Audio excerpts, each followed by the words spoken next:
Hi friends, அனைவருக்கும் வணக்கம். நம்ம காட்டுக்குயில் சேனல்ல இன்னைக்கு பன்னீர் கிரேவி எப்படி செய்யறது அப்படிங்கிறத நான் செஞ்சு காட்ட போறேன். தொடர்ந்து பார்த்துட்டு வாங்க. லைக் பண்ணுங்க, ஷேர் பண்ணுங்க, கமெண்ட் பண்ணுங்க. பெல் பட்டனை மறக்காம கிளிக் பண்ணுங்க. ஓகே ஃப்ரெண்ட்ஸ், வாங்க வீடியோக்குள்ள போலாம். பன்னீர் கிரேவிக்கு தேவையான பொருட்கள்: பன்னீரை நான் இந்த மாதிரி சின்ன சின்ன துண்டுகளா வெட்டி வச்சிருக்கேன். ஒரு 200 கிராம் நான் எடுத்திருக்கேன். 2 உருளைக்கிழங்கு வேக வச்சு சின்ன சின்னதா வெட்டி வச்சிருக்கேன். கரம் மசாலா தூள் 1 ஸ்பூனு, மஞ்சத்தூள் 1/2 ஸ்பூன் எடுத்திருக்கேன்.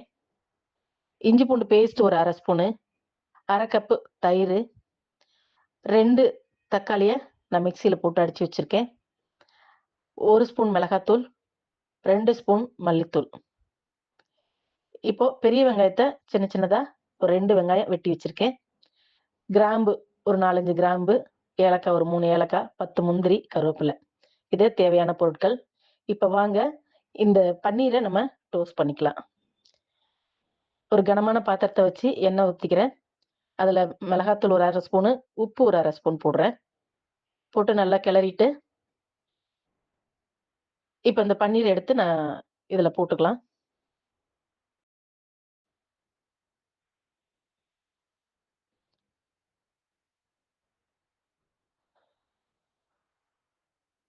இந்த மாதிரி வேக விடுங்க. ஒரு நிமிஷம் இந்த ஒரு பக்கம் வேகட்டும். இன்னொரு பக்கம் 1 நிமிஷம். ஏன்னா ரொம்ப நேரம் வந்துச்சுன்னா ஹார்டா இருக்கும். அதனால ஒவ்வொரு நிமிஷம் வேக விட்டீங்கன்னா போதும்.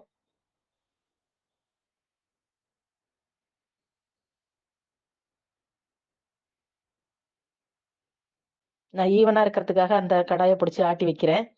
நீங்க எப்படி பண்ணுமோ பண்ணிக்கங்க.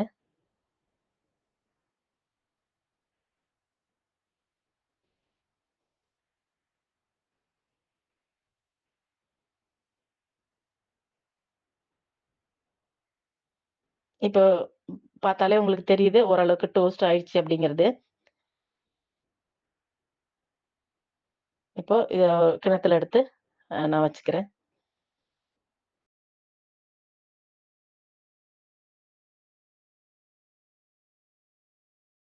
இப்ப அதே எண்ணெயில இன்னும் கொஞ்சம் எண்ணெய் ஊத்திக்கலாம்.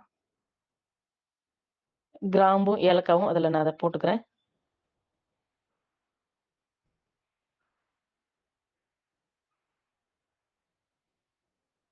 இப்போ நான் வெங்காயம் ஆட் பண்ணிக்கிறேன். நல்லா வெங்காயம் நல்லா ஓ வதங்கி இருக்கணும்.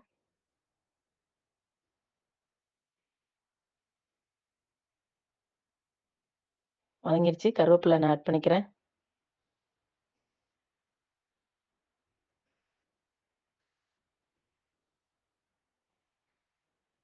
இப்போ நான் அரைச்சு வச்சிருக்கிற தக்காளிய எடுத்து அதுல ஆட் பண்ணிக்கிறேன். நல்லா கிளறி விட்டுக்கலாம். தக்காளி பச்சை வாசனை போற வரைக்கும் அது நல்லா வதங்கணும்.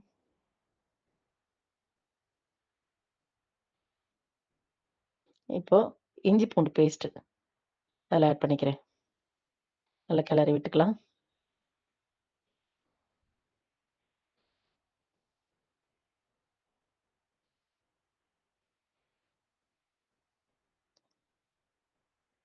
இதுல அந்த கரம் மசாலா, மஞ்சத்தூள் வச்சிருக்கோம் இல்லையா? அதையும் ஆட் பண்ணிக்கலாம். மல்லித்தூளு, மிளகாத்தூள் எல்லாத்தையும் ஒண்ணா மிக்ஸ் பண்ணிக்கலாம்.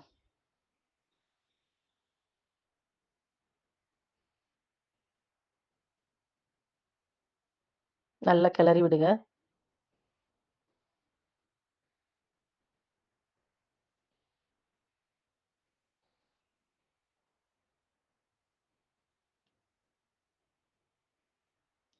ஏற்கனவே நம்ம கம்மியா தான் உப்பு போட்டிருக்கோம்.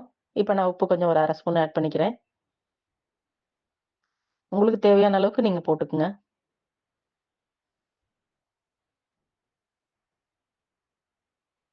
தயிர நான் ஆட் பண்ணிக்கிறேன்.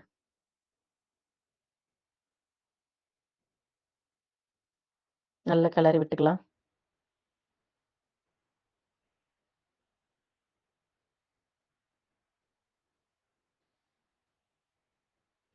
சும்மா அந்த தயிர் பாத்திரத்துக்கு லைட்டா அப்படியே தண்ணி ஊத்தி கலக்கி ஊத்திருக்கேன். இப்போ அரைச்சு வச்சிருந்த முந்திரி அரைச்சு வச்சிருந்தேன் இல்லைங்களா? அத நான் ஆட் பண்ணியிருக்கேன். அது திக்னஸ்க்காக தான். வேற டேஸ்ட்டுக்காகலாம் ஒண்ணும் இல்ல. திக்னஸ்க்காக தான் அந்த முந்திரி பருப்பு. அத நான் ஆட் பண்ணியிருக்கேன்.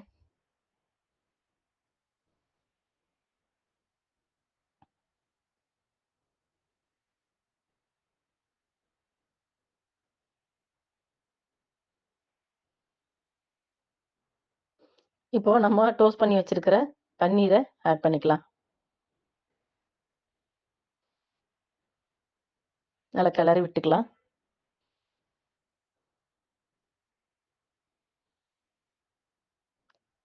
இப்போ அந்த வேக வச்சு உரிச்சு வச்சிருக்கேன் இல்லைங்களா? அந்த உருளைக்கிழங்கையும் நான் அதுல ஆட் பண்ணிக்கிறேன். நல்லா கிளறி விட்டுக்கணும். பாருங்க கிரேவி பார்க்கறதுக்கே ரொம்ப டேஸ்டியா இருக்கு.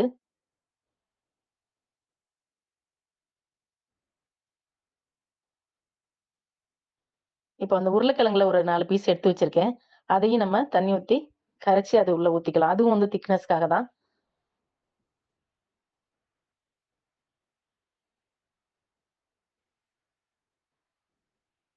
ஊத்திட்டு நல்லா கிளறிக்கலாம்.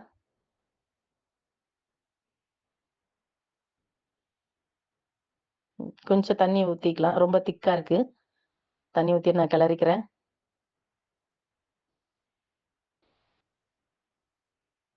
பாருங்க பன்னீர் கிரேவி ரெடி ஆயிடுச்சு.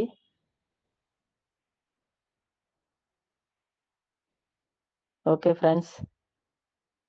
ஒரு 1 நிமிஷம் மூடி வச்சுக்கலாம். ரொம்ப நேரம் வேக விடக்கூடாது. இதுவுமே ஒரு 2 நிமிஷம் தான் கொதிக்கணும். ரெடி ஆயிடுச்சு ஃபிரெண்ட்ஸ்.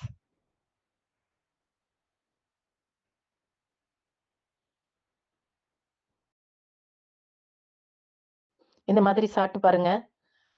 உங்க பிள்ளைகளுக்கு ரொம்ப பிடிக்கும். சப்பாத்திக்கு, இட்லிக்கு, தோசைக்கு, பூரி எல்லாத்துக்குமே அ சுட சுட போட்டு சாப்பிடலாம். ரொம்ப சுவையா இருக்கும். நான் கிண்ணத்துல சர்வ் பண்ணி உங்களுக்கு காட்டியிருக்கேன். Thank you.